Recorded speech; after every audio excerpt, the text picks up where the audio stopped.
Hello, this is the Stories Beside channel. I release videos every day for you. Subscribe and click the bell. Austin. Norman has been married to young Iris for a little over 5 years. The young girl's affair with the middle-aged man did not last long. Austin got used to married life. When his wife filed for divorce and asked to vacate their common house, it was as if the whole world turned upside down for him.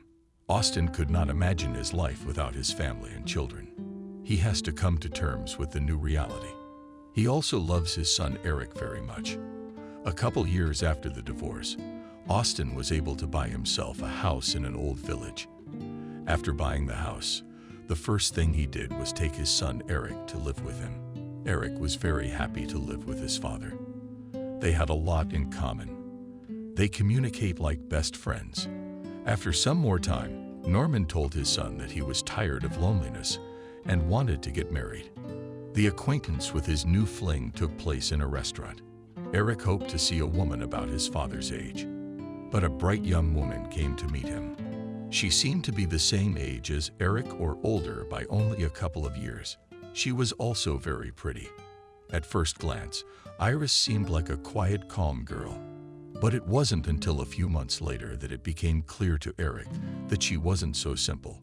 There is definitely some kind of power in her that conquers people even with a silent look.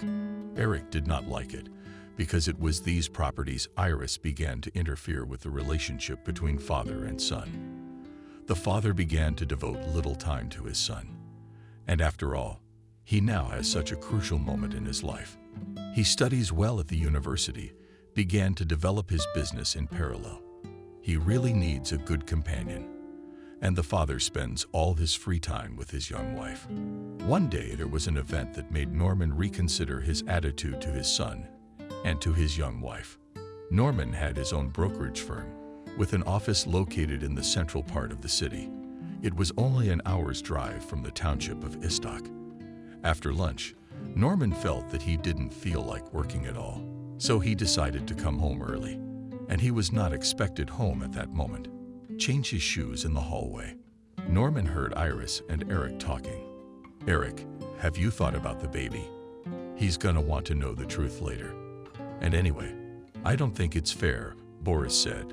"Don't worry, I'll think of something. The main thing is that nobody knows about it yet. By the way, how are things going with that issue? Any progress?" Eric asked. "I'm watching. Everything is going according to plan. No one's really trying to take your place," said Iris. At that moment, Norman came into the kitchen. Iris was happy to see her husband early and kissed him and invited him to the table. Eric was less friendly. He wished his father and stepmother a pleasant evening and left. Norman did not directly ask his wife the gist of the conversation. He decided to handle the matter professionally. A couple of weeks later, a private detective sat in Norman's office and laid out the photos in front of him. "Mr. Norman, we've been able to find out something.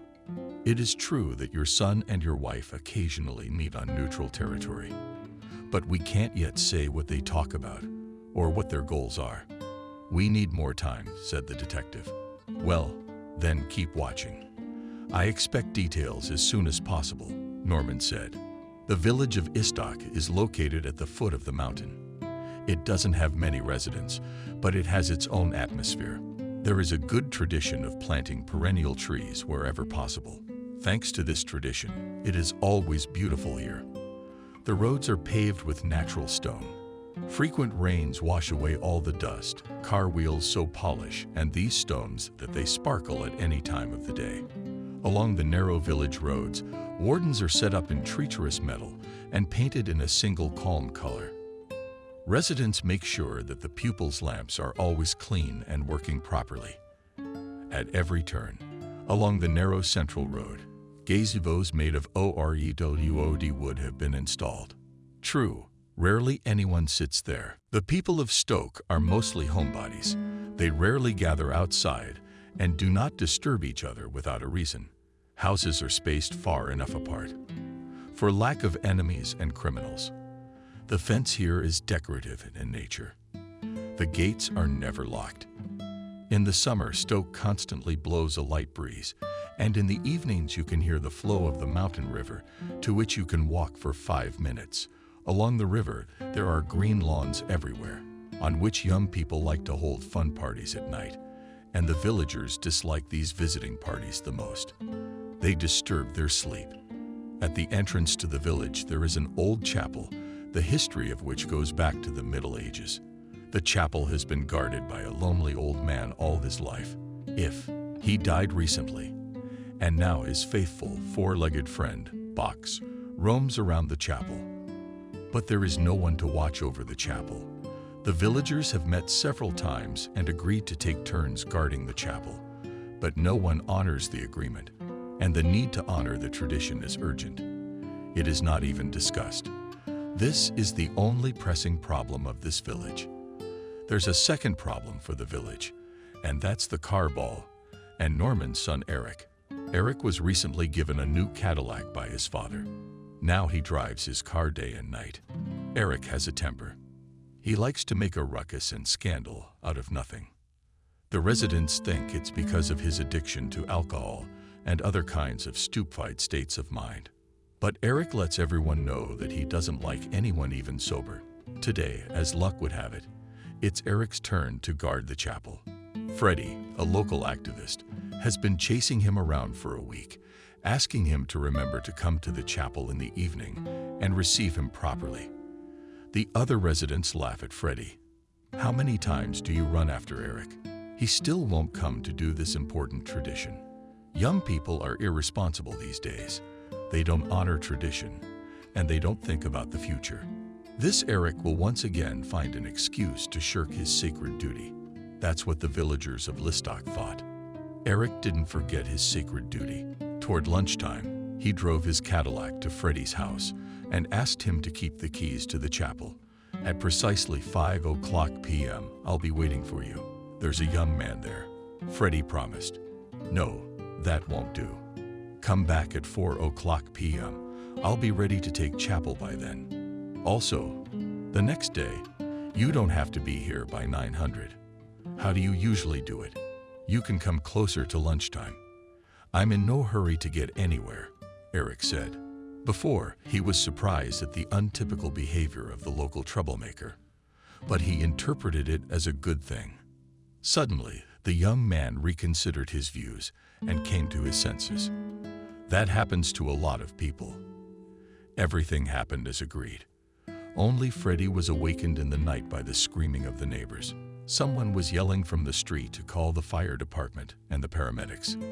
As Freddie pulled himself together and ran out of his house, all his neighbors were galloping away. Even yard dogs, small children, and sick old people were running. The chapel's on fire. That's bad luck. The chapel burned more than 180 years ago. Then it was the precursor to a series of floods. And the chapel burned before that, 234 years ago.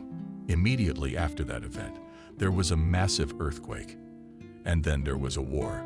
A wall and old men clutching at their hearts. That's not good. It shouldn't have happened. We should not have allowed such a significant disaster for our village. The women grumbled. Only Eric sat aside on the curb and took a slow drag on a Cuban cigar, stroking the figure of his friend, who had fallen asleep from the amount of liquor drunk right on the lawn. He had fun watching those pesky people stir and fuss in an attempt to put out the fire. The fools would have slept on. No chapel, no more trouble, thought Eric, and took a big gulp of whiskey straight from the neck of the bottle. The fire was out. People were starting to worry. Where was Norman's son Eric, who was an old-timer that evening? Had the young lad died inside the chapel? Norman had been against having anyone guarding the chapel from the beginning. Freddie had spent an hour talking him down, convincing him that the good traditions of the village must be preserved. How would Freddie look his friend in the eye now? The crowd was stirring again and actively discussing something among themselves. At this point, Eric decided to lie down and rest next to his girlfriend. Eric had hoped that after the fire, the villagers would have no more problems and each of them would live their own lives. But he had clearly underestimated them. 3 days later, they gathered again at the old church and began to discuss how they would rebuild the chapel and how they would protect it from fires. None of them realized that Eric had set the fire on purpose, and he would do it as many times as he wanted. Tired of arguing about rebuilding the chapel, the residents decided to disperse today, and the problem will be solved next weekend when all the residents will feel in the appropriate spirit. Dispersing. Freddie and Norman walked down the main street. Norman hadn't been outside his garden for a long time. Today was the first time he had seen the outskirts of the settlement this year. There used to be an old abandoned house at the end of the street where no one lived. True, old Betty had told everyone that ghosts gathered in that abandoned house every night and held a coven. Nothing else is known about the house. The owners had either moved to town or sold the house. And today, Norman noticed a new house 3 times the size of the old one has replaced the old one, and the roof is covered with pizza. In these areas, it was common to use broken skull structures, used by the most noble of families. Freddie, I don't get it. Are they building a new house here? Asked Norman. Don't you know what's going on? Freddie asked in a whisper. They say that the old haunted house bought the billionaire Edgar Nelson himself. He's going to move here, live here. They say he has a little time left. Freddie added. That's it. You're sure it's Edgar Nelson? Why did he choose our village? Asked Norman. Edgar shrugged his shoulders. Nelson was a hero of his era. This man is known for making a huge fortune in his younger years and doing a lot of good for society. After becoming an adult, he began to give lectures to students. Then people realized that Mr. Edgar was not only rich in money, but also in knowledge and wisdom. By his mature years, Edgar Nelson had become a true legend of his time. Even the most influential persons listened to his opinion. Without his participation, no important issue in the country was not solved. And so the people of this village were lucky to have him. Now this man of legend will be their neighbor. No matter how great a man he was, this Edgar Norman for some reason did not feel the joy of a new neighborhood, looking out for all the new residents. It's another tradition of this village. But Mr. Edgar would certainly win all the attention of the locals, and there's no telling what legends they'll start making about him. Norman came home with these thoughts. At that moment he again found his young wife Iris and his son Eric in the living room talking animatedly.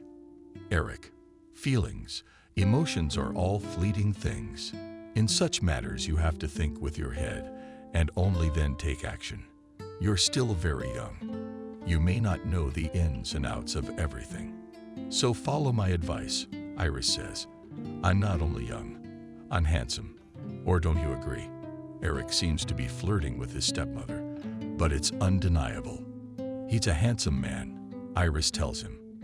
As soon as they heard Norman's footsteps, the conversation stopped. Iris pretended that she had been waiting for her husband for a long time. Eric seemed to be going somewhere. He was dressed smartly and smelled of expensive perfume. It's a little different from his everyday outfit. Dad, you and I need to have a serious talk sometime, Eric said, when he got right to the front door. Let's talk now. I'm free now. While Iris is setting the table for us, said Father. No, another time though. I'm expected now. I'll be late, said Eric, already closing the front door. His last words came from the street. Norman had been trying to keep his cool all evening and not show any signs of jealousy. And Iris kept asking him what he was so excited about and why he was so nervous. Norman only thought that tomorrow the first thing to do was to contact the detective and learn about the progress of surveillance of his closest people. He was afraid to think any further. Dude, why are you so sad? Asked Eric, his friend Jeffrey. As usual, they're out tonight at one of the bars in town. This is Eric Jeffrey's favorite place, his closest friend. Guys don't keep secrets from each other. You know what my home situation and prospects are like, Eric said. Still the same stepmother? Jeffrey asked. Yes, I'm trying to provoke her and find some reason for a scandal. But dude, it's not working. Eric's got his hands up in the air. What about Dad? Jeffrey asked. And he spends all his time with her, as usual. In all likelihood, they're even planning a child. She's young and will have more than one. And then what will be left to me? My father's accounts and business. So it's been losing value over the last few years. And if he has, say, 3 children, it's not an inheritance, but some change for me, Herrick said. So you can't get rid of your stepmother? Jeffrey asked. No, I'm not. I deliberately talk to her about delicate subjects, so that she gets emotionally involved, so that my father will catch her flirting with me. Well, Dad doesn't see or hear all that, Eric said. And try a change of tactics.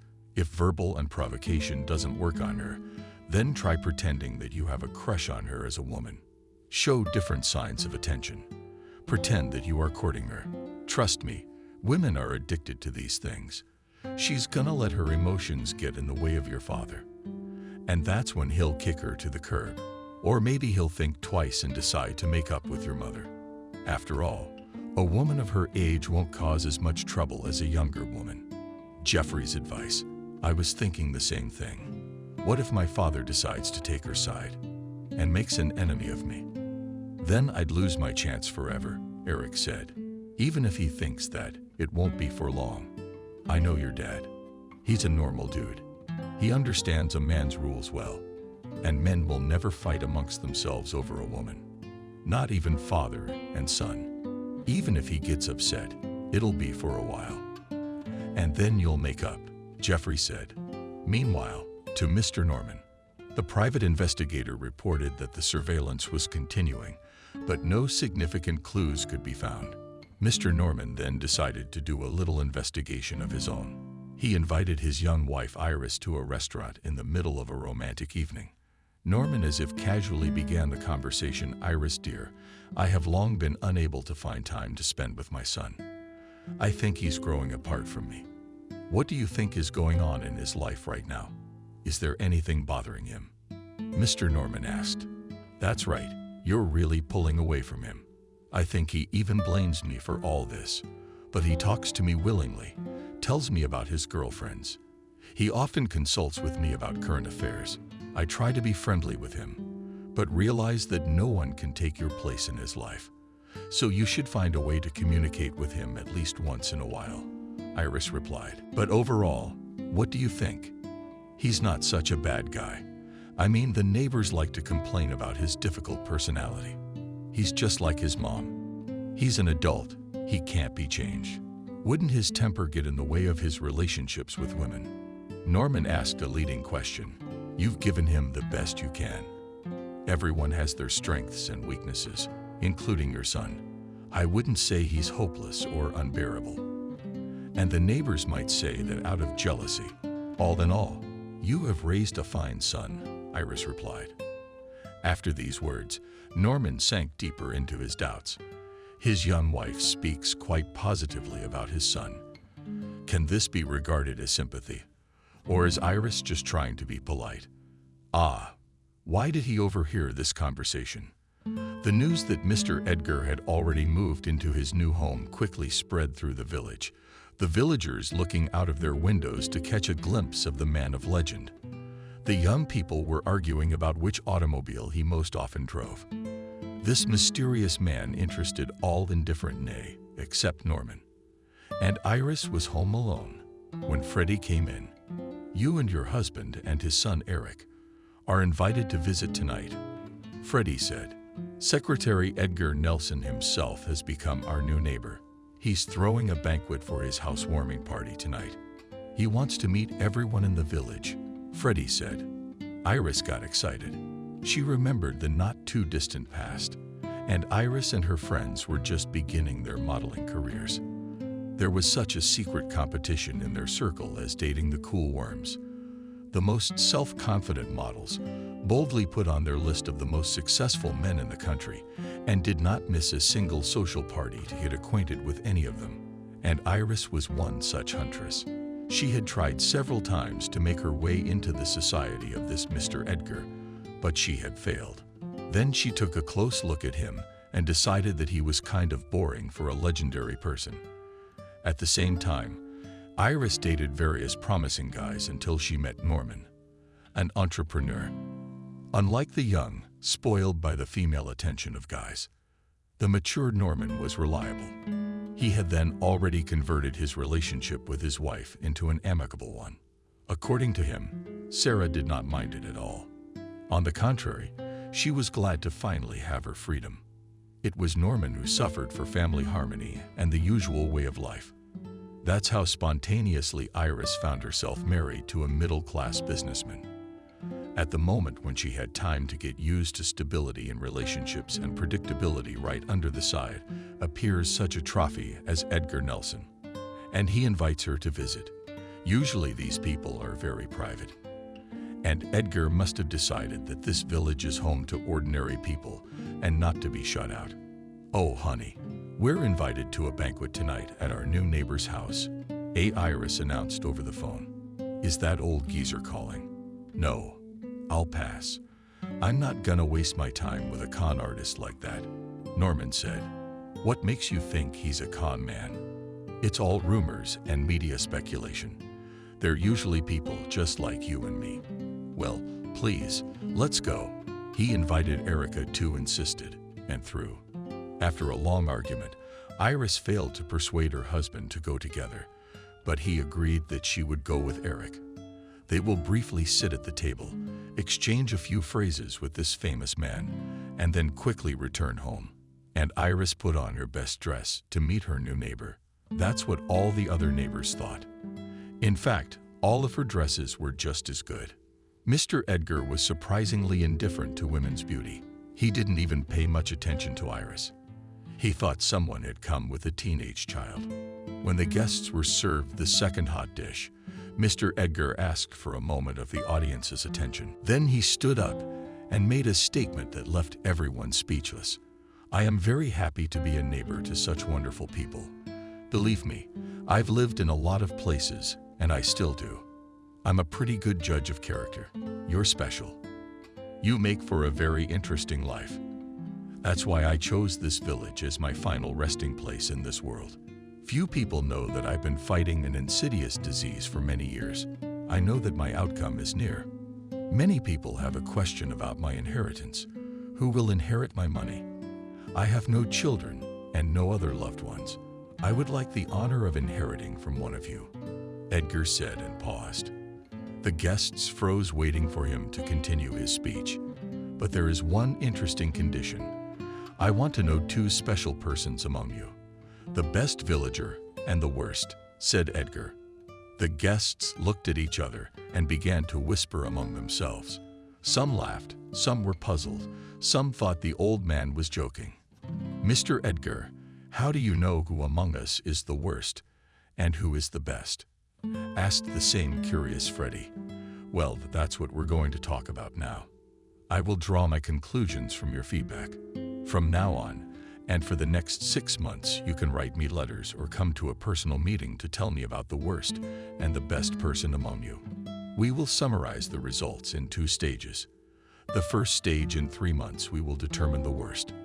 That is, you can tell me about the worst person first, and for the next 3 months, you and I together will look for the best of the best," Edgar said. "What's the point of all this? Is it dismissive?"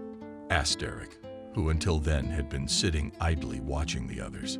"Good question, my friend. To the best of you, I will give $1 million, and whoever you appoint as the worst will have to guard your chapel for a year. By the way, I've allocated the money to restore it, and now it's a novelty. Do these conditions suit you?"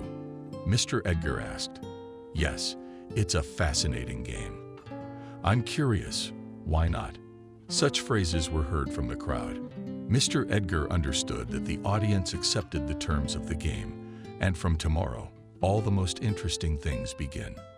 And Iris came home in 2 bright feelings. Eric had been incredibly amused. What a quirky old man. He's obviously up to something and wants to fool everyone. And these gullible people believed him. He laughed. When he heard about the bet Mr. Edgar Norman had started, he was once again outraged. "I guessed even from a distance that he is not the holy man he claims to be. He is a fraud and an imposter," He came here to sow confusion, grumbled Mr. Norman all evening, and was curious as to what would happen next. It was only a week before Minister Edgar's mailbox was full of letters.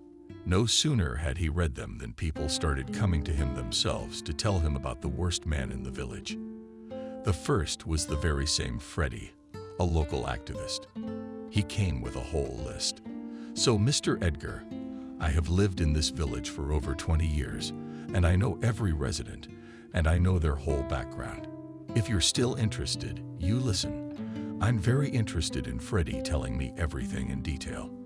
I want to know about everyone, Mr. Edgar said and stared at him. One of the worst people, I would say, is Norman Austin. He lives 3 houses down from you. Strange. I don't know anyone like that yet. Mr. Edgar wondered. That's right. He's a very secretive man. Settled here only 3 years ago. He bought the house from some old people, remodeled it completely. He's lived here for 3 years, and none of us know anything about him. But we know he's got a young wife. He's got a son with a nasty temper. He's got a dog. That sort of thing. And the rest is a mystery. What exactly do you dislike about him? Mr. Edgar asked. All the other residents don't hide anything from each other. This one leaves early in the morning in his automobile as if from another planet. He arrives late. You don't see him around here much. In our community, normal men go out in the evenings and share the latest news, talk about soccer and women. This Mr. here is a little too mysterious. I think it's because he's got something to hide. There's a reason he changed his residence and his wife to a new one when he was older. He's obviously got some skeletons in his closet. That's why this man is first on my list. Freddie said. He'll pass, and that's it. Or do you have some kind of personal score to settle with this man? I have personal scores too. I asked him for a loan once. He gave it to me, but I paid him back in time. But you know, I think he gave it to me with such an arrogant look. He obviously thinks badly of us, of the other villagers. For example, when you had your housewarming party, he didn't come to you. Do you know why?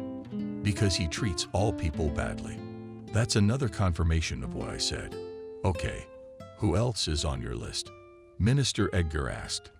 Next on my list is his son Eric, who is a big boy, but he's a troublemaker. His father bought him a brand new Cadillac. So this young man, instead of doing something useful, he rides around in that car all day long. He also tracks down the prettiest girls in our village, has fun with them a couple times, and then forgets about their fate. I suppose these girls will write to you about him in general too. This guy deserves the closest attention, Freddie said. Next on the list. Mr. Edgar listened attentively to his interlocutor. Next on the list is the worst person. I consider this Norman's young wife. And Iris is a model-looking girl who married a man who was old enough to be her father. I think she got together with him for a reason. It must be a matter of calculation. Immorality is a violation of morality. Freddie sounded like the leader of a political movement at a party meeting. Is there anyone else in your disfavor? Mr. Edgar remained at attention. Of course there is. It's our cop Andrew. He's not doing his job well. Mr. Edgar asked. No one has any complaints about his duties or his professionalism, but he's not friendly. A year ago, there was an accident at one of the houses. At that time, a cop, Andrew, was working 3 days straight at the house.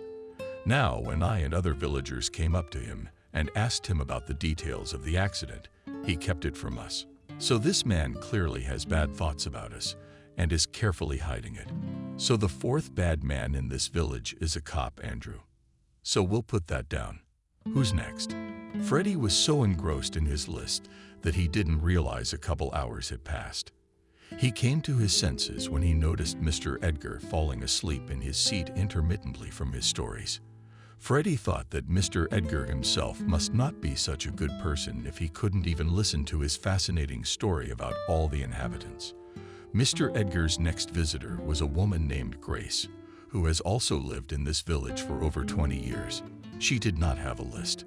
What she did have was the absolute certainty that she was the one who knew the worst person in the village. "This is my ex-husband, Ivan," Grace said shyly. "He left me with 2 kids and moved into his parents' old house. He lives there alone now. Sometimes he goes to church, sometimes he gets drunk and lies in the street. He absolutely refuses to live with us," Grace said. "In all likelihood, your ex-husband is really not a good man. What would you wish for him?" Mr. Edgar asked. "Can you not be shy in your expressions and thoughts? I guarantee full understanding," added Mr. Edgar. "I would wish for him to suffer just as I suffered in my marriage to him." "Oh, how? I thought you were suffering without him," Mr. Edgar asked. "I suffer without him too, but I suffered with him too.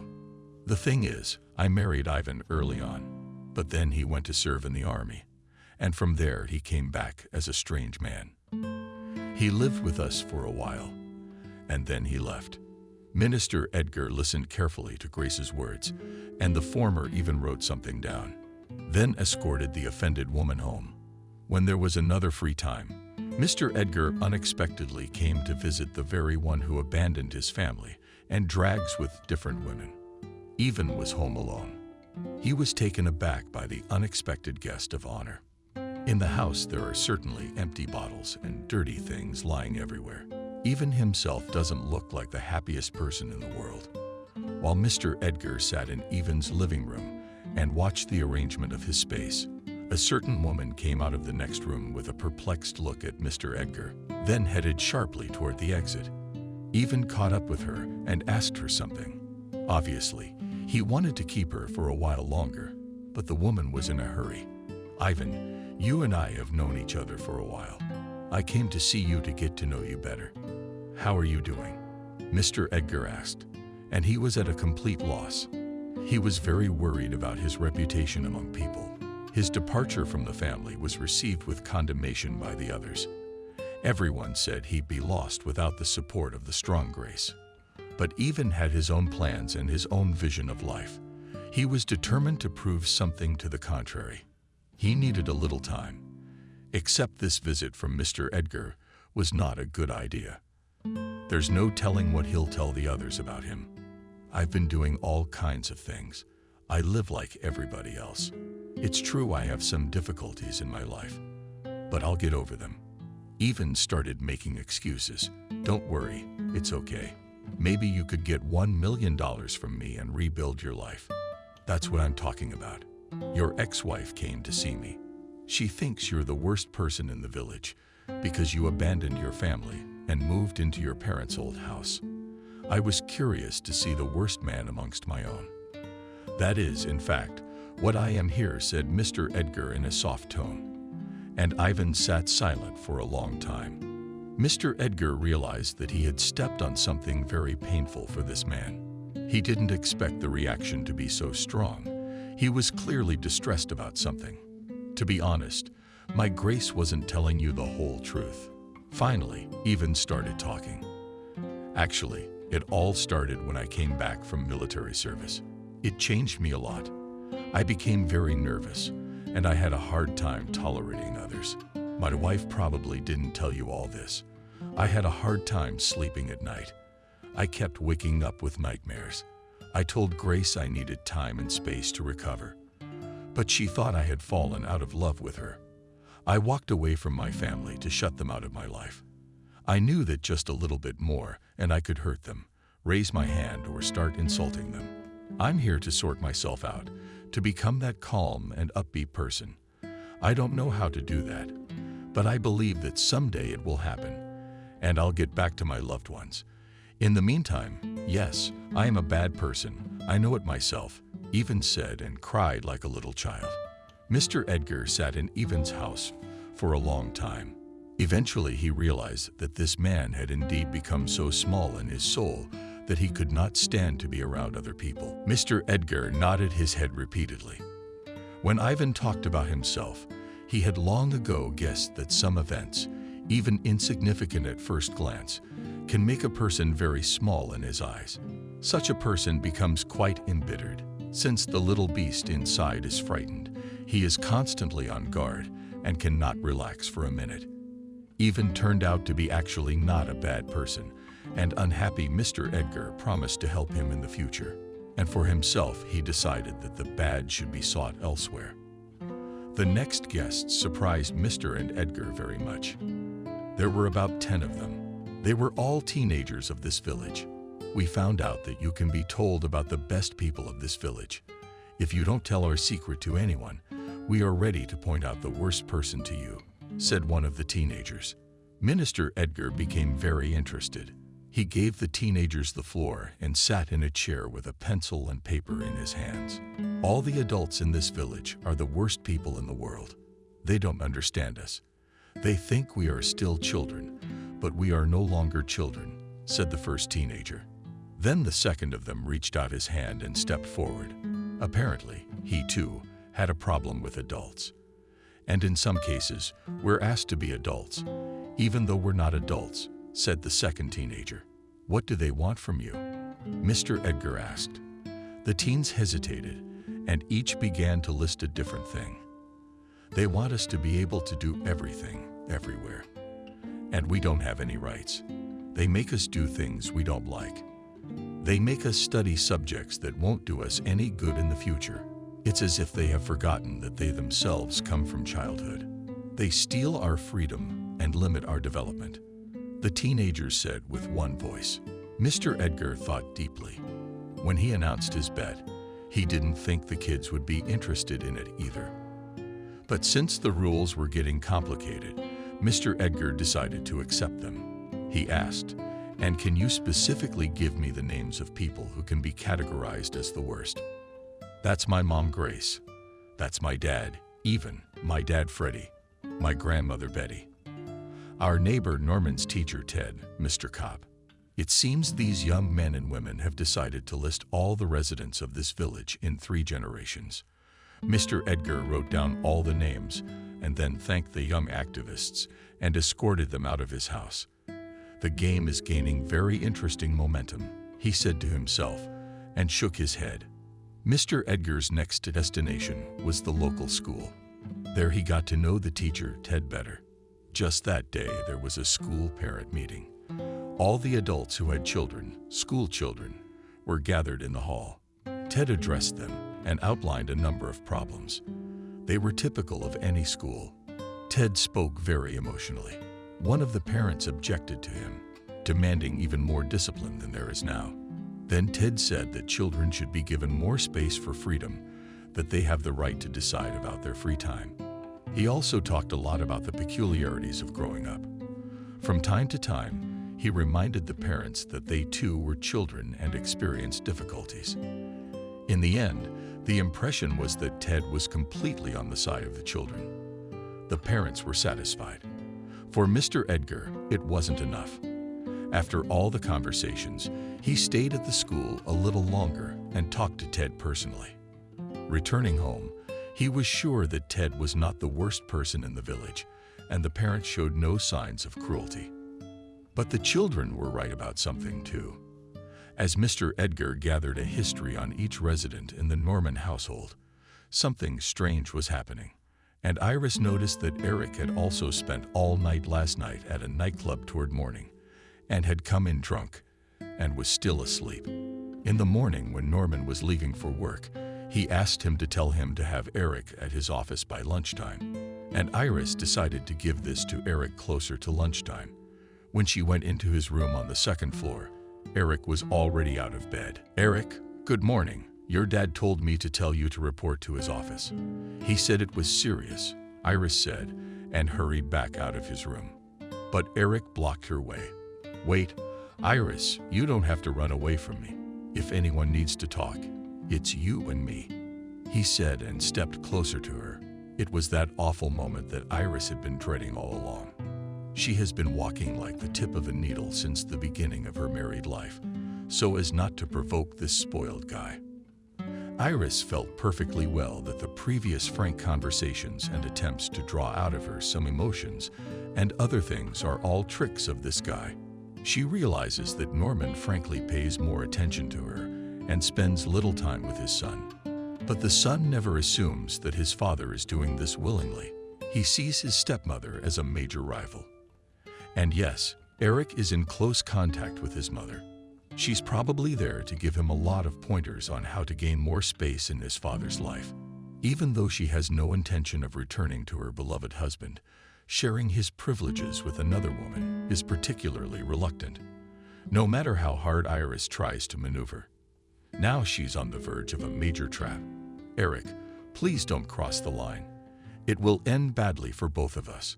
Iris tried to push him away from her and headed for the exit. You think I'm a little kid and don't notice anything. I've been seeing it all for a long time. The way you've been grooming me from all sides. I know your plans are devious. You want to compromise me in my father's eyes. That's why I'm maneuvering like a knife edge. But you don't have to fear any of this if you obey me. I won't tell your father about your open provocations. If you stay close to me, Eric insisted. What are you talking about? Eric, this is crazy. It's not my fault. Please stop acting like a capricious child. Iris was getting seriously worried. What kind of provocation are you talking about? I'm only trying to be on friendly terms with you. You and I have one person in common. He's close to you and me. What makes you think I have a personal affection for you? Iris raised her voice to you. Oh, come on. Your flashy outfits, your clever facial expressions, your smiles. I've been noticing it for a long time. Don't worry, don't worry. No one will ever find out. Eric continued to hold Iris' hand. After a short verbal altercation, Iris gathered all her strength into a fist, and she managed to break free from Eric's hands. She ran swiftly down the stairs until she took one wrong step and rolled headlong down the stairs. Eric heard a rumble and ran out following her down the stairs, and there lay the girl's frail body with blood running from her nose. Eric came running and picked her up and put her on the couch in the living room. He was terrified. He had no idea how to give a person help in cases like this. In a hurry, he ran into the kitchen, struggled to find the home first aid kit, but it contained only neatly folded bandages and nothing else. So Eric ran to the phone to call a doctor. But he realized that the doctor would not arrive here soon. It was almost an hour's drive from the city to the village. Eric decided to drive Iris to the hospital in his car. Why did I listen to Jeff? She was the one who fell down the stairs when she was scared of me. I wasn't really going to touch her. What kind of day is this? Thought Eric as he stepped on the gas of his car. Meanwhile, Iris's face had turned blue and tinged, and her body was hanging out of the back seat of the car like a bag of vegetables. When my father finds out, I can't avoid trouble. She might tell him why she ran up the stairs like that, too, right? Eric thought, and he felt even more uneasy. Meanwhile, Mr. Edgar's experiment continues. Several people come to him every day to tell him the worst behaviors and traits of their acquaintances, friends, or just fellow villagers. And Edgar was greatly surprised when a group of teenagers came to him. He hadn't expected such an active response. And today, he was even more surprised when a local cop came to see him. Turns out he knows who the worst person in this village is. Mr. Edgar, I know how to end crime in any community. It takes the good work of the so-called vice squad. In this case, it's the rector of the church. And instead of educating people, he collects money from the church and organizes religious festivals. Meanwhile, people often steal, beat each other up, damage each other's property, all because the churchmen are not doing their duties well enough. I don't think God will forgive him for that either. He himself says, "It is better to receive his punishment on earth than in heaven after death." I followed his idea of appointing him the worst inhabitant of this village, and let him do the dirtiest work in our village. It will be better for him than burning in hell after death, the cop said.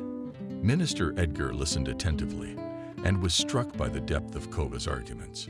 "You have been another revelation to me," Mr. Edgar said, and wrote down all of Kova's arguments in his notebook. Hearing such a serious accusation, Mr. Edgar decided a few days later to visit the churchman in person and talk to him. When he arrived, indeed, the church was empty, with no one present. "Father, why is there no one in the church on the day of service?" Minister Edgar asked. You know, these are the times. People have turned away from God. They have sold their souls to the devil and become dependent on the poor world, and they don't have the time or energy to go to church. A couple of years ago, one of the active ones even proposed to demolish this church and build a nightclub instead. God save us from such a thing, said the rector and crossed himself. Are you saying that people have forgotten about God? Mr. Edgar asked. That's exactly what I'm saying, but it's not their fault. God loves people infinitely. The proof of this love is the fact that he gave mankind the devil. What are you saying, Father? How does that make sense? How can the devil be a gift to human beings? Minister Edgar marveled. It's very simple. God gave the devil so that man could blame all his sins on him. It is a great opportunity to repent every time after committing a sin and every time to return to the abode of the Holy Father, said the abbot. Yes, you're right. There is something in it. Father, may I ask you a question? Mr. Edgar asked. I'm all ears. One of the important people in this village came to see me yesterday. If you know, I recently asked the people of this village to identify the worst person among them. Well, this important man thinks the worst person is you. Do you know why? Because you don't preach well enough, and people fall into sin through ignorance, said Mr. Edgar. A fellow cop pressed me. It was expected. We have an old conflict with this man. When I was a young man, there lived in our neighborhood an unprecedented beauty named Aria.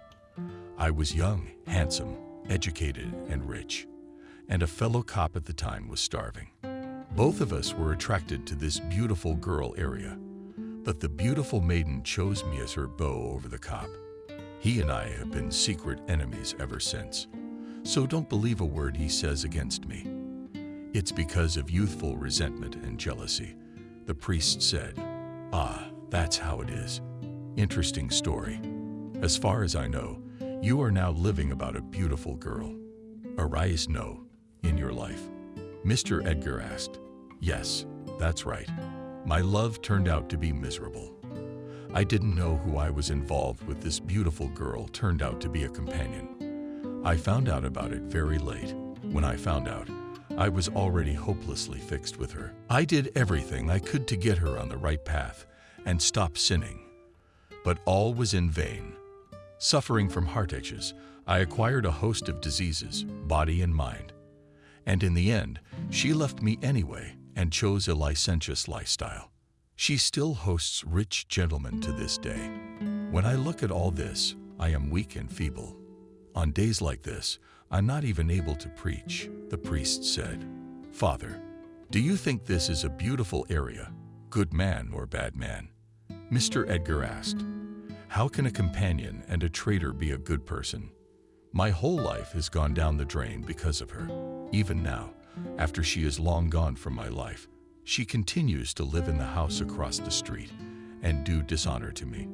Every time I look at her, I feel how far from holiness I am, the priest said, and his voice became agitated. Mr. Edgar had a very interesting picture in his mind. Mr. Edgar had a very interesting picture in his mind. The culprit was a certain grandmother who had led a vicious life many years ago in her distant youth. Now we should talk to this beautiful girl. Aria thought to himself, Mr. Edgar. A few days later, he visited this woman by name. He expected to see a beautiful girl, but he made a slight mistake in his introduction. The now beautiful girl had turned into a charismatic woman of mature age. From the looks of it, you couldn't tell that she was the source of the falling morals of this entire village. Aria greeted her guest in a very flirtatious manner. I heard that an honorable gentleman like you has settled in our village. I've been looking for a chance to get to know you, and this is such an unexpected, pleasant meeting, she said. I've never heard anything about you. I wonder why your fellow villagers didn't mention a fine woman like you. Mr. Edgar got in on the act. That's a good thing. I know a lot of them are jealous of me. They're afraid that all your attention will be on me. They only want to make the most of you on their own account. And how are you doing? How is your life going? Mr. Edgar asked, slowly looking around the interior of Aria's dwelling. Everything here spoke for itself. The fiery red walls hinted at passions. On the wall are elegant candle holders with candles blazing and a light fragrance. On the table are 2 sparkling glasses waiting for the clear wine that Apple always has in stock. Nearby lie some other sweets in beautiful wrappers. The woman herself is dressed in a long, cool robe, from behind which her seductively long legs brazenly peek out. I live my life as best I can. I've been judged for my lifestyle, of course, but I once made the decision not to resist my desires. That's why my paths went in different directions with the local church rector. He aspired to the sublime, and I epitomized the niche, Aria said and grinned. That's actually something I'd like to talk to you more about. Why do you want to talk about all this? Aria asked. That's a very good question. Are you the first person to ask that? The others chose to join in silently. Mr. Edgar said, You should know that I achieved everything many years ago, a long time ago. I have no need to think about my daily bread. All my worldly questions are solved for 3 generations ahead. When I had achieved all this, I asked myself, what do I want next? It was an excruciatingly difficult question. Usually, when people reach the top, there is a precipitous downward slide afterward. I knew this and feared it. After much agonizing reflection, I found the answers in my soul. I want to know human nature. From that moment on, and my already beautiful life was completely transformed. My wealth became less important. It became important for me to see something in each person that others don't have. My game of determining the best and the worst also comes from this. I wonder how you could have come straight to me. I would have told you right away what each person is like. All my life, I've yet to meet a man who can hear the truth about himself and not run away from it. I've never met anyone like that. I see you're already looking forward to that kind of knowledge, Aria said. You are quite right. People prefer to avoid themselves all the time. I've seen that time and time again, by putting them through various realistic tests. Following the rules of my game, I recently visited the church rector. He told me that you broke his heart and became a sacred wound in his life. Because of this, he cannot become truly holy and lead others to holiness. So the worst person in this village is you. Do you agree with that? Mr. Edgar asked. He was a little worried that the woman might be offended or angry, but Aria remained calm, just as cheerful. But finally Aria exclaimed and clapped her hands together. At last these people have begun to think, albeit with your help. They're finally thinking about who is truly good and who is truly bad. I hope this knowledge will help them to be truly happy. I always said that I was the worst person not only in this village, but in the whole world, Aria said and threw her hands to her sides. And Edgar was surprised. It was the first time he had ever seen a man speak of his unhappy plight with such joy and pride. He decided not to interrupt the lady. In fact, they all want to live like I do every morning, to make themselves beautiful, to put on the most beautiful clothes, to stay at home and fool around all day with breaks to eat good food, drink good wine, and meet only such people who come for real pleasures. They cannot even in their wildest dreams afford my daily life. I am at my lowest standards, and I am also paid generously for it. I have no worries except to look seductive and be in a good mood. That's my shortcoming. Did your church rector, when he was my life partner, truly hate me for it? I realized at that time that I did not have the strength and desire to strive for higher things as he did. Therefore, I did not cling to him and our life together. I let him go to his aspirations of his soul. If he is suffering now, it is because he would like to live his life as I do, but he did not find the strength for it. But he skillfully pretends to be the truest and most honest man in this village, Maria said.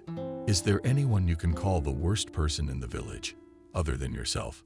Edgar decided to clarify, since this was the first time he had encountered such honesty. No, of course not. They're all good people. The other thing is me. I think I'm the worst person in the world because of the way I live my life. And the proof of that is the fact that I'm also proud of it and not pretending to be different from who I really am, Aria said. This interesting conversation went on for quite some time, and Edgar was quite surprised. He had met 1,000 different people in his life, but he had not met someone like this woman very often. On his way home, he met Freddie. He asked about the results of the experiment. "Secretary Edgar, how's your research coming along? We need to determine who will guard the chapel as soon as possible," he said. "I'm afraid your expectations will fail. The man who, by your standards, has turned out to be the worst of you is not fit to guard the chapel. She's a promiscuous woman. She's admitted it herself. But why not a teacher? Why not a priest? Why not a cop? Or even Norman?" Freddie asked in surprise. "Because they don't recognize themselves as such. And as long as a man thinks someone else is bad, he doesn't see the bad part of himself. That was my personal theory, and once again it was confirmed. And the results will be quite surprising to you," Mr. Edgar said.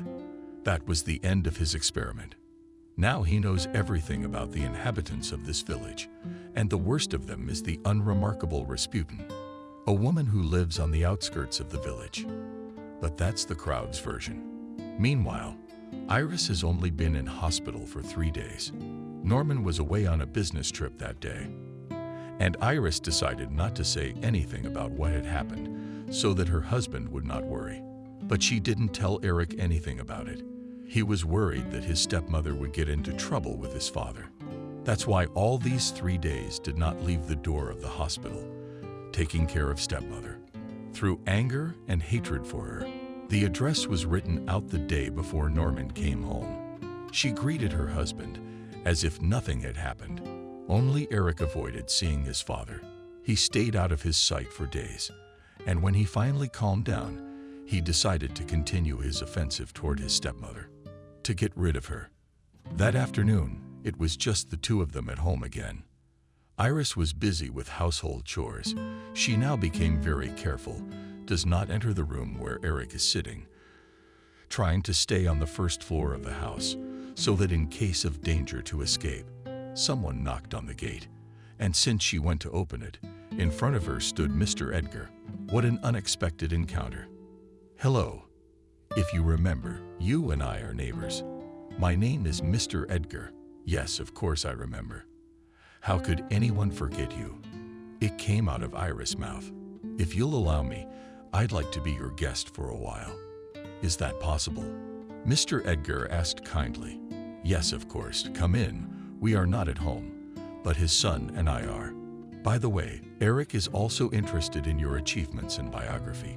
And before I knew it, I was floating in front of this gentleman. At home, Mr. Edgar carefully examined the situation, periodically asked different questions, and I was surprised by the curiosity of this man. It was said about him that he had a cool disposition and a very unpredictable character. And now he was acting like one of the most typical people in this village. As for Eric's interest, Iris certainly embellished a bit. He was just as skeptical as his father that a legendary millionaire, a scandalously famous man, was their new neighbor. And when Eric learned that he had thought up some kind of experiment among the residents, and the winner guaranteed $0,000, he laughed it all, considering it for nonsense. Hearing the conversation in the living room, Eric decided to go downstairs and see who had come to see them. Seeing Mr. Edgar, Eric was a little displeased. "Eric Nelson, I've heard a lot about you, kid.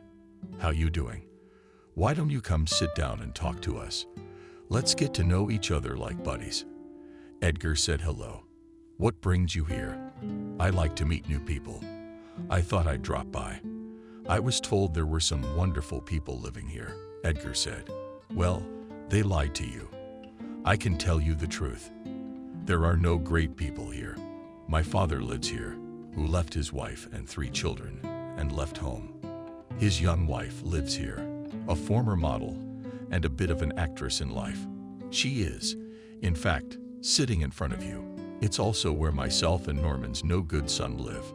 A drunk, a spoiled bully, and a rebel. Which one of us is the most wonderful? So don't believe these people from our village," said Eric. "Do I like you, boy? That's what they told you about that too. Besides, most of your fellow villagers think you are the first candidate for the worst person in this village. Is it encouraging that you know the truth?" Mr. Edgar grinned. "In fact, you've been up to an idiotic thing. I know you actually have other goals in mind. At the very least, you want to turn all the residents against each other, and none of them are getting any of the $1 million. Now, I don't understand why you're doing this. If you were a woman, I'd be sympathetic. Only women are interested in such things," Eric said. Iris felt embarrassed that Eric was being so insolent toward such an important man. Edgar noticed it too. "Eric, you're free to think as you see fit, but my truth remains the truth. You'll see, someone will get $1 million from me, and I'll do it in front of everyone else, and someone else will have to watch and care for the old chapel all year. Could it be you? I'm ready to get started today, because I know how to solve this trifling problem once and for all. Tomorrow morning, these people will have the ruins of their chapel again." "Now that's the normal solution," Eric said. As much as Mr. Edgar tried to build a dialogue, he failed to connect with Eric. In all likelihood, the other residents are right. This Tarek is really unfixable, he thought, while he looked at Iris carefully and pondered Eric's words. The former model is a bit of an actress.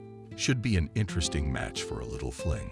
Such a thought flashed through his mind, but he quickly switched to other conversations. It was a very ordinary family evening in Norman's household, and Iris was setting the table. Eric woke up.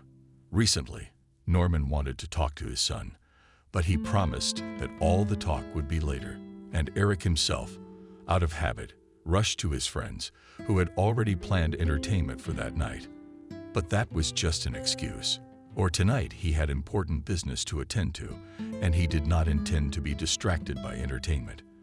As Norman and Iris sat at the table, someone knocked on the door. Iris went to open the door. In front of her stood a middle-aged man of tall stature, stylishly dressed and smelling good. He was holding a bouquet of flowers and a large box with a ribbon. "Hello, darling. It's okay that I came to see you so unexpectedly." "Really, I called at night, and you didn't pick up," said the strange man. Then put his arm around Iris's waist and kissed him vigorously on the lips. "Excuse me, who are you?" asked Iris, when with difficulty managed to get out of the strange man's embrace. "Yes, stop pretending. Or is this some kind of game?" "Well, if you're getting me into the game, then I don't mind at all. I know how good you are in different roles," says the man, and again with a kiss, and Iris pushed him away with difficulty. "Men, I don't know you. Leave me alone and go away." She resented him. "I understand. Baby, you missed me. Is it okay for a sweet little thing like you to be cranky? You said so yourself on the phone." And then she got mad.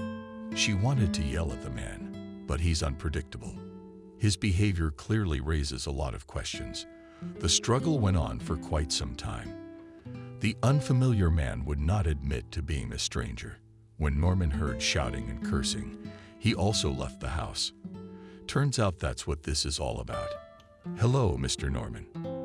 And Iris, dear. Now I can see why you've been so angry. But I think it's time we told your husband the truth. How long can you and I hide?" says the man. "Norman, I don't know him. This is the first time I've seen this man. Please don't take his word for it. I have nothing with him." And Iris was almost crying.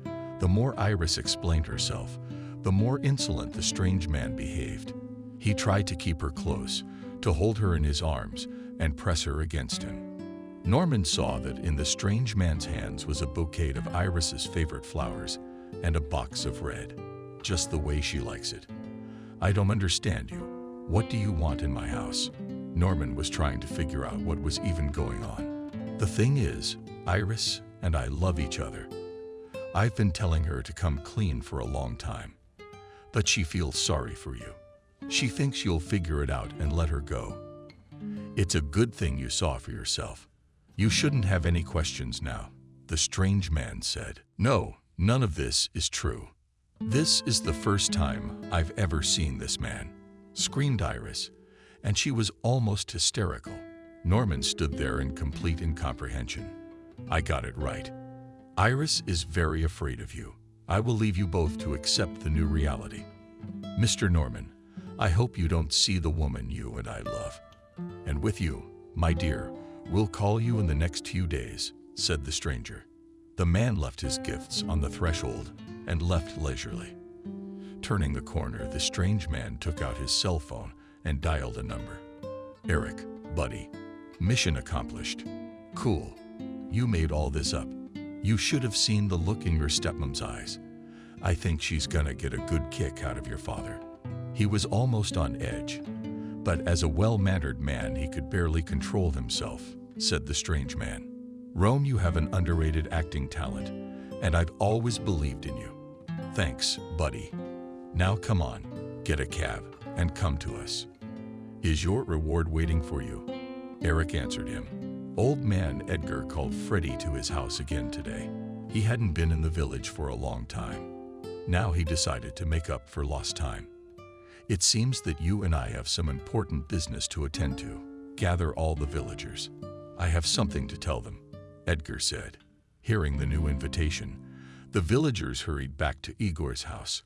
Of course, the rich table and the exquisite treats were interesting to them. But even more interesting, who did Edgar decide to appoint as the worst person? Who is the one who will now carry the stigma of disgrace for an entire year? Every resident is sure that Edgar made his decision with exactly his advice in mind. When the whole village gathered and enjoyed the rich treats, with these, Mr. Edgar again asked for everyone's attention. If you remember, I was announcing a little experiment. I have gathered you here today to summarize the preliminary results. I have found that there are no sinless among you. Some of you have brought me lists of bad people. Some of you have come to me several times to convince me of your vision. Some of you I myself have personally gone to and tested how bad you are. Before I announce my decisions, I would like to ask you to express your guesses as to which of you will hold the title of the worst man in the village. Mr. Edgar added more intrigue. The guests glanced amongst themselves.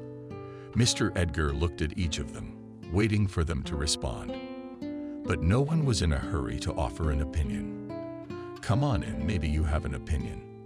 Mr. Edgar turned to one of the most active participants in his experiment. Mr. Edgar, I have lived in this village for over 20 years, and I know everyone. Each of them has their own faults and virtues. I think each of my fellow villagers is well aware of their peculiarities. I believe that I have no right to interfere in such aspects of their lives, so I have nothing to add. Freddie said. Mr. Edgar nodded his head approvingly. He had conducted such experiments many times before. He knew for a fact that the participants would say different words depending on the situation. Freddie, for example, he was one of the most active participants who brought whole blacklists. And when all these people were gathered around the same table, he very politely recanted his words. Father, perhaps you have something to say. As the spiritual leader of this community, you know more than anyone. Do you think there is a fault in people or some of the unpleasant things that are happening in our community? Is it the work of the devil himself? Mr. Edgar turned to the priest. The priest was clearly not ready for a frank conversation at the table. Both good and bad come from the man himself. If he has a connection with the Lord God, then of course his thoughts will be pure. But if a person has not gone off the right path and has turned down the path of sin, then shame and dishonor will not escape him. Our Lord guaranteed that bad deeds will be hidden from his eyes. He promised to help spread the glory in every way possible until the person himself began to tell others about them. And our good deeds, following that, I would prefer to remain in the shadows, the priest said. The man once more confirmed Mr. Edgar's supposition. Before, why don't I see Mrs. Area among the guests? Asked Mr., remembering the beautiful mature woman leading a Rasputina lifestyle. The priest shuddered. He was worried that this millionaire for fun and laughter might tell his dramatic story with this Rasputina woman. He perked up, looking around. Freddie was also taken aback, but not confused. Minister Edgar, Aria's companion said she had other plans for tonight, but she promised that she would be sure to visit you at the first opportunity, Freddie said. After that, Freddie and the priest looked at each other. The priest nodded his head slightly. That meant that he would not be indebted. No one knew that the priest had set a condition for Aria not to attend this evening. Therefore, Freddie had not even informed her of Mr. Edgar's invitation. It was further proof of the man's hypocrisy, but she remained out of Mr. Edgar's sight. Instead, he abruptly changed the topic of conversation and turned his attention to the treats for the guests. The crowd, which had been curiously awaiting the name Shame, Nika was left bewildered. Apparently, it would have to wait a while longer for the name of that unfortunate man to be announced. The guests ate, drank, talked among themselves, amused themselves. From the outside, one would have thought that the villagers had no grievances against each other. As the evening drew to a close, one of the guests lost patience. "Minister Edgar, we've already guessed that you've invited us here for an important occasion. We know you're going to announce the name of the unfortunate one who was the worst of us. What is your choice? Who have you determined to be the best?" The man asked. "That's a good question. I was expecting it," Edgar said, and rose from his seat. He walked around the long table where all his neighbors were sitting. Every guest's gaze was fixed on him. "This is not the first time I have conducted an experiment here. As you know, I am a very wealthy man. I buy houses in different cities and towns. Among them, there are gated elite areas, and there are youth neighborhoods. They are located in different countries. Every time I settle in a new place, I organize some miracle contest. And you know, every time, the results are exactly the same. They're similar even in the smallest details. Is that interesting to you? Or should we stop here?" Mr. Edgar stopped and asked the guests. The guests expressed their willingness to listen to him further. They still had not given up hope of hearing the name of the worst man among them. Each one of them was sure that it was definitely not him. Meanwhile, Mr. Edgar continued his story. "So let it be known to all of you that he came to me with a list of the worst people, each and every one of you. And let it be known that each and every one of you has been repeatedly listed by others as the worst person. So there is no point in singling out a particular person. The point of my experiment is for you to realize that no one is a saint. You should also remember that there is always someone who is against you. I don't know what you should do with this knowledge, but you must always remember that from another's point of view, each of you stands on the same level," said Mr. Edgar. "And who will guard the chapel?" asked one of the guests. "That's for you to decide. How did you usually do it before?" Mr. Edgar asked. The guests became sad at first, and then even a little indignant. They came here for the spectacle, and to them, this man read them a moral. Mr. Edgar noticed the mood of the crowd. To lighten the mood, he asked his servants to bring a new batch of fine food and good wine. But the guests were no longer as lively as they had been at the beginning of the evening. When dessert was served, Mr. Edgar again asked for the audience's attention. "As you know, that was only the first part of the contest. There is still a second part. Now I am waiting for your feedback on the best person among you. And it's gonna be even more exciting than it was before. And remember, you only have 30 days. You may not nominate yourself as the best person. It has to be another person from this village, the one the others say is the best. In exactly 30 days, $1 million will come out of my hands right in front of your eyes. Are you ready?" Mr. Edgar turned to the audience. The guests looked at each other and thought again. What a challenge. This time Iris didn't attend the dinner party at Mr. Edgar's house. Those were not the easiest days of her life. After a strange man visited unexpectedly with a bouquet of flowers and gifts, Norman had many questions for his young wife. Barely escorting the annoying stranger out, they both returned to the house as soon as they crossed the threshold. Iris began to explain herself. "Norman, honestly, this is the first time I've seen this man. Do you really think I'm capable of treason? I don't know what that person wanted, but I certainly had nothing to do with it. Norman was silent for a long time in response. If he had been passionately watching the news on television before, now all his thoughts were occupied with something else. He did not respond to his wife's words, only stared thoughtfully at one point. "I suppose this man could have mixed up the address," said in a quiet voice as she tired of her husband's heavy silence. "It's possible to mix up an address, but damn it, he knows you. He brought your favorite peonies and the sweets you love. How do you explain that to me?" Norman finally gave it up. "I can't explain it.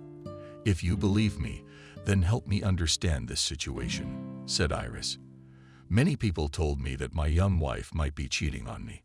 I've dismissed such nonsense every time. But for some reason in my life, more and more facts hint at something bad," said Norman. "Who's telling you these things? Maybe these people have set such a trap for me. Why didn't you tell me that in the first place? And what facts are you talking about?"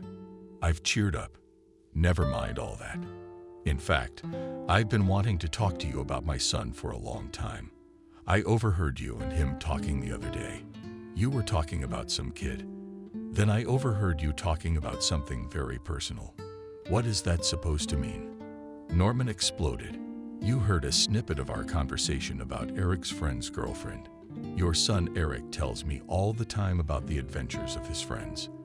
This time he relayed that his friend Jeffrey doesn't know what to do with his friend who got him pregnant. Jeffrey, who's a frequent visitor. That's who we were talking about. Do you have any more questions?" Iris shuddered with anger at her husband. "Why do you have so many private conversations with him anyway?" "I'm just trying to keep up a polite dialogue with him. He tells me stories. I share my opinions. You barely talk to him at all. You just give him commands.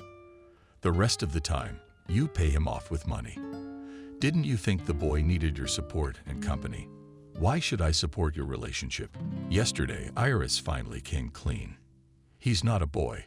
He's 23 years old, and he's about to become the manager of my company. He's not a girl to be handled and listened to all the time.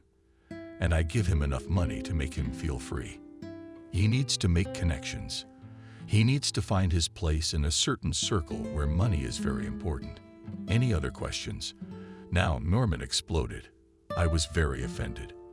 That you thought ill of me and my son. Do you even hear what you're accusing me of?" said Iris.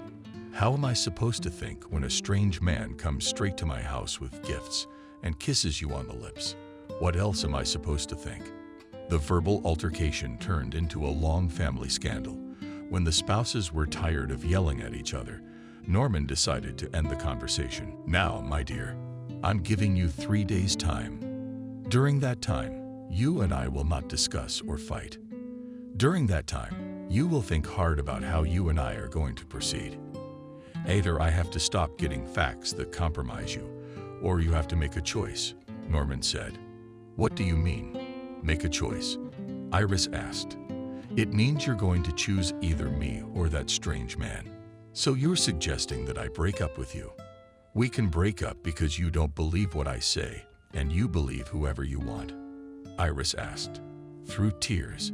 "And if you want that not to happen, then please give me a reasonable explanation for what's going on, not empty excuses.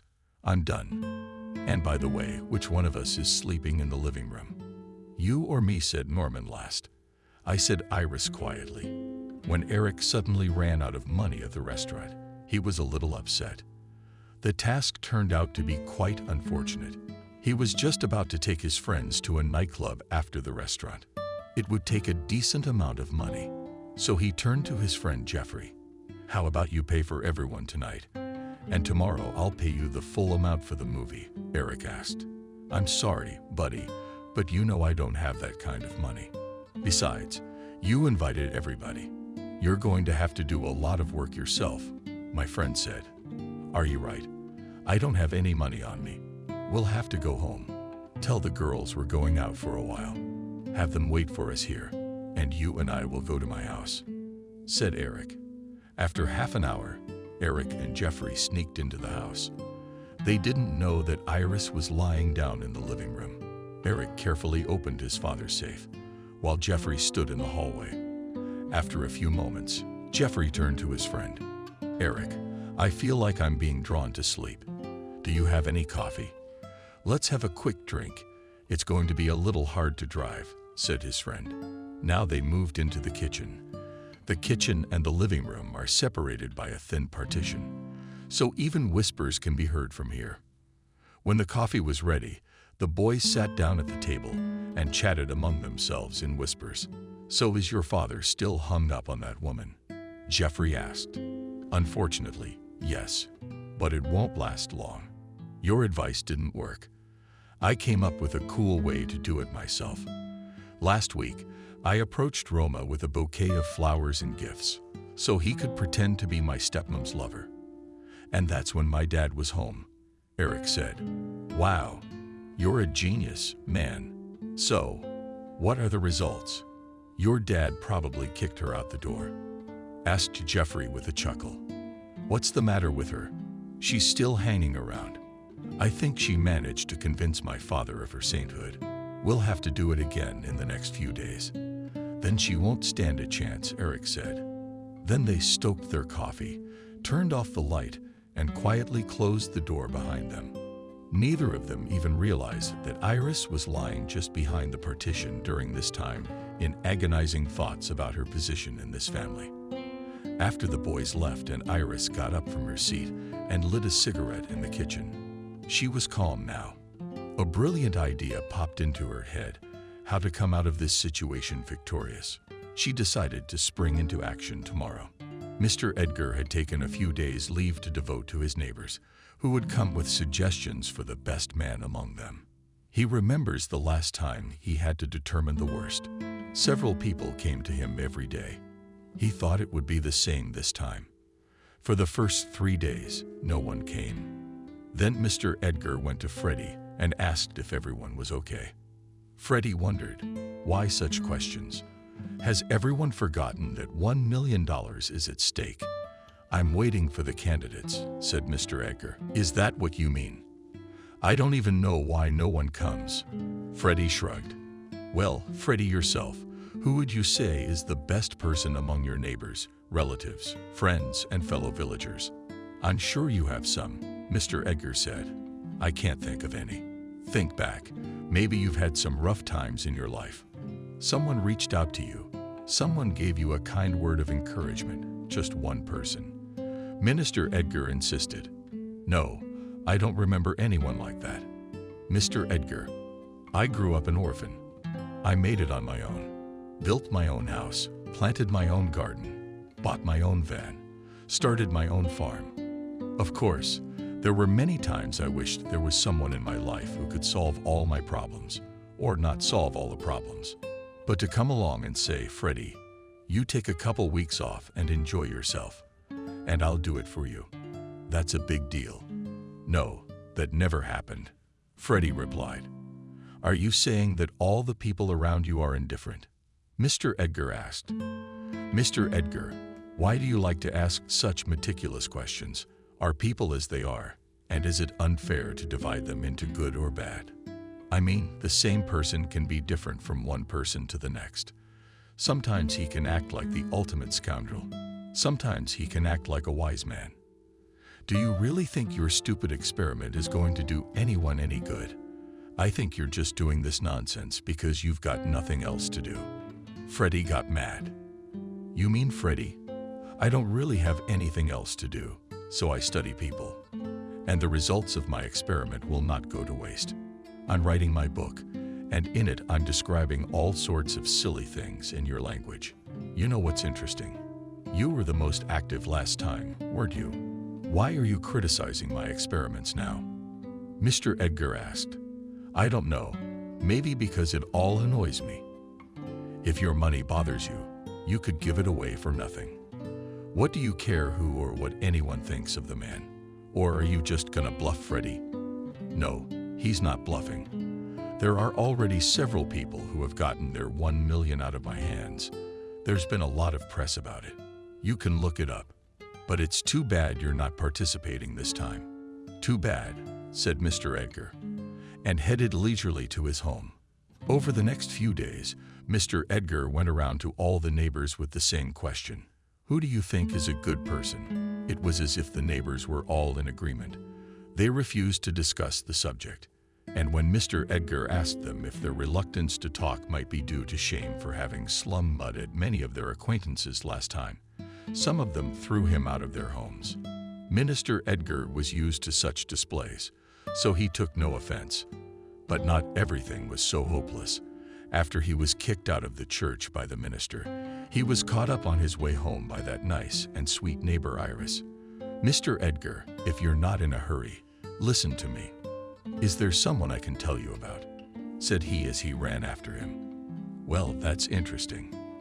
Come on, let's go home," said Mr. Edgar, and they came to his well-maintained yard, where there were wooden gazebos, and Iris was the first to speak. "I am aware that you have announced the second part of your experiment. Is that correct? Do you have someone to praise?" asked the old man. "Yes, I have someone to praise. The best man in our village is called Eric. He is my husband's son. True, Eric is a bit spoiled, but he has a pure soul and pure thoughts. Choose him as the winner. You won't regret it," Iris said. "I suppose so. And how can you justify such a flattering characterization of your stepson?" Mr. Edgar asked. And then Iris wondered. All she remembered about her stepson was his dirty molestations, provocations, threats, and even his latest setup with a strange man. She doesn't remember anything else he did. But now we have to answer the old man's question somehow. "You know, I don't really have anything to back that up. I just don't think Eric's personality is quite there yet. He's got his best stuff dormant inside of him. And if you give him a little push, everything will fall into place. My stepson will bring out his best," Iris said. "Well, have I written down your feedback? Let us now wait until the end of the appointed time," replied Mr. Edgar lastly. After this conversation, Iris had a nice chat with the millionaire for some more time and then went back home. True, neither of them guessed that their conversation had been inadvertently overheard by someone in the immediate neighborhood. The news that the agitated son of the unloved Norman was claiming to be the best man quickly spread among the residents. Victor, the first to hear about it, was Freddie. He couldn't stand Norman's son. When he imagined that this pompous guy would be called the best, he lost his temper. He wanted to go to Norman's house right now and tell him what the others thought of him. But before that, he decided to catch Eric in something unflattering, so that everyone else would be convinced of the unfairness of Edgar's decision. He began to prepare his intrigues. Meanwhile, the teenagers, the youth of the village, had also learned the news. The young lady's eyes lit up, and the young men nodded approvingly. As the youths sat on a bench along the road, Eric was just about to go to another evening of entertainment. "Hey, Eric, you're awesome. Way to go," shouted one of them as he drove by. Eric didn't pay any attention to this remark, but just nodded his head in gratitude. A couple more days later, Eric was strolling down the main street of Istok. His path crossed with a local priest who was in a hurry to get to church. The priest remembered that this guy was a contender to be the best and decided to encourage him. "Eric, you're doing great. Your father must be proud of you. You're such a nice guy," he said as he walked by. Eric nodded his head, but in the back of his mind he wondered a little what had happened to his neighbors. Usually, they didn't even say hello. And here the compliments of admiration one after another. The cop who surprised him the most was the one who came running in from a distance and shook his hand. "Eric, I always believed in you. You're a good man. We need people like you in our society. You'll see, soon the young people will start to follow your example. See if their morals improved," said the cop. Eric was definitely in a reverie now. It was as if the neighbors and the villagers were in cahoots. But he was quite pleased with this attitude.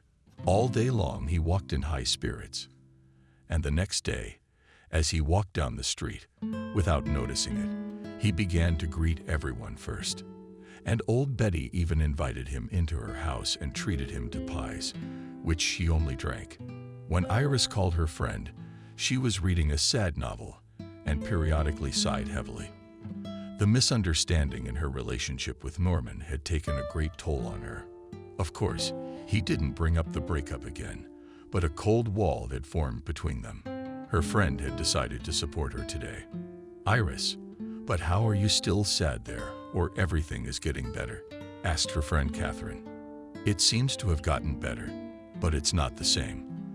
I think Norman is harboring doubts in his soul. I do not know how to influence it, so I am sad. To be honest, I'm tormented between two men," she sighed. "What's the matter with Eric? He still oppresses you, and you can't tell his father anything so as not to ruin their relationship?" Catherine asked. "Speaking of Eric, things are about to change. Remember, I told you that we have a new neighbor, a weirdo, a millionaire. He promised $1 million to whoever was chosen to be the best man in the village. I went to him and told him that Eric was the best man." Iris grinned. "What do you mean he's the best man when he's a drunk and a bully? And anyway, what did he do to deserve such happiness as a free $1 million? Catherine wondered. "It's very simple. If he's lucky, Eric will get this money, and the first thing he will do is to get away from his father. He will want to buy a house and live separately, and then he will want to organize his business separately from his father. The business is fine. He's not really into it anyway. He's agreeing to inherit it purely for the money," Iris said. "Well, if that's the case, of course. Don't you have a chance of getting that $1 million yourself?" Catherine asked. "I don't think so. To get it, I'd have to have someone else give me that kind of feedback. And no one here knows me. The ones who do know me quietly hate me. I don't know why. But I could certainly do something else if I wanted to," Iris said. The conversation went on for a long time, but the subject of money was never mentioned again. The last few days had been very meaningful for Eric. Active attention and recognition at every turn. It had changed his outlook on life and people dramatically. In just a few days, he had noticed how many interesting and friendly people there were among these neighbors.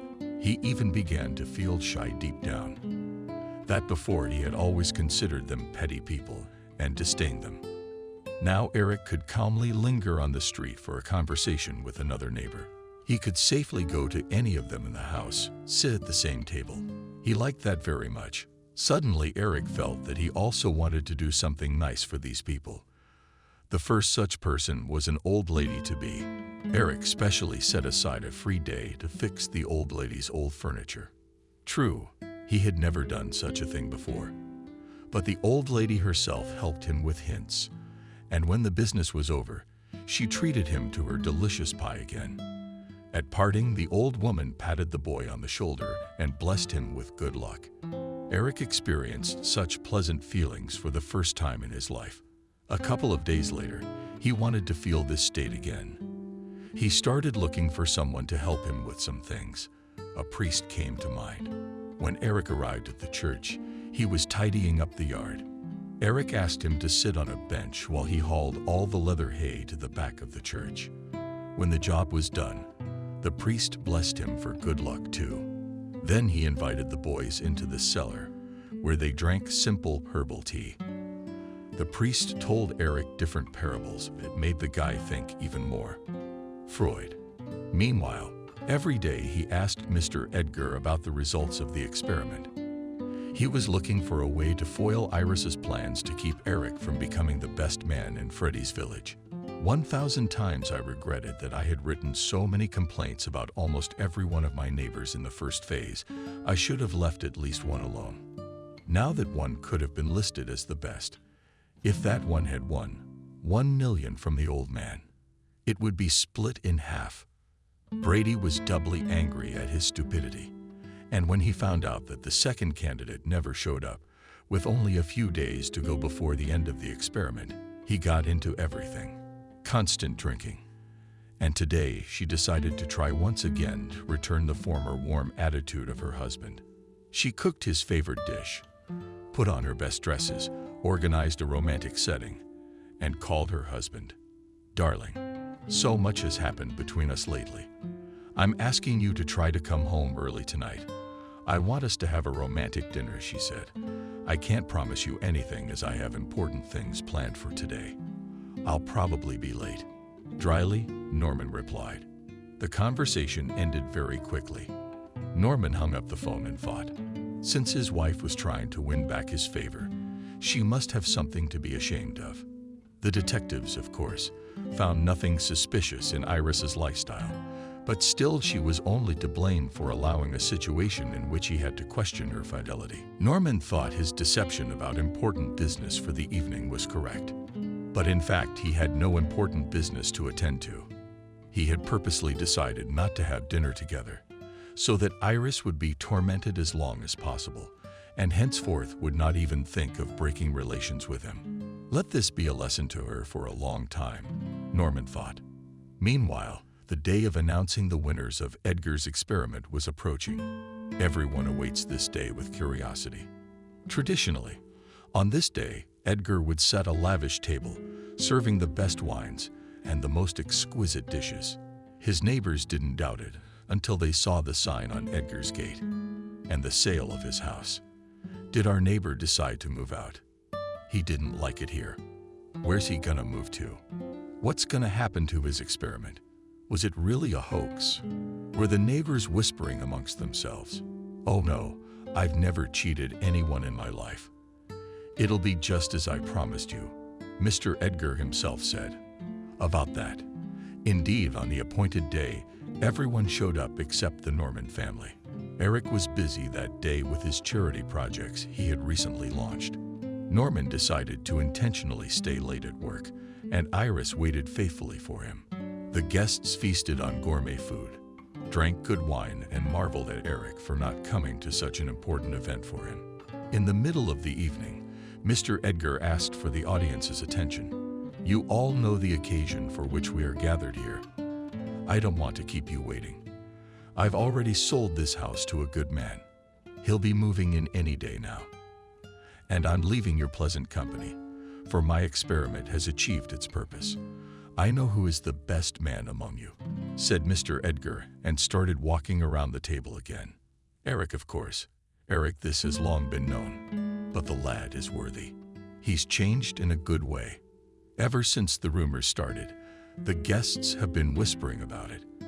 And that person is Mrs. Iris. It's a pity she didn't come. But I'll be sure to stop by before I leave and give her the money, Mr. Edgar said, and asked one of his bodyguards to show him the suitcase with the money. There was indeed real money in it, neatly stacked in a row. The guests were in such deep surprise, as they knew nothing about this woman. And this woman did not know that she had been chosen as the winner of this contest. 2 days later, early in the morning, Norman found a tiny note on the kitchen table from his wife, saying that she was leaving for Mr. Edgar and divorcing him.